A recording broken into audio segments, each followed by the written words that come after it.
Hi, my name is Robert Oswald from OswaldSupply.com.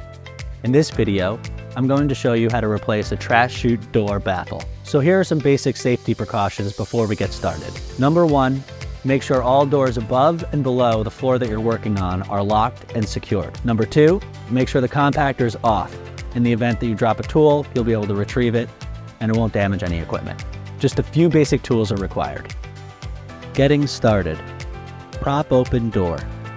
Remove baffle with screws or cut away the old baffle if no screws are available for removal.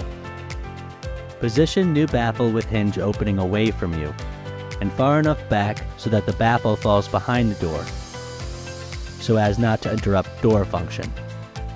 Drill self-tapping screws, making use of pre-drilled holes to secure the baffle to the top inside of the door. Check functionality. Baffle is installed. All of these parts can be purchased directly online at OswaldSupply.com. They can be found under the Trash Chute Door tab. I hope this was helpful. Thanks for watching. My name is Robert Oswald.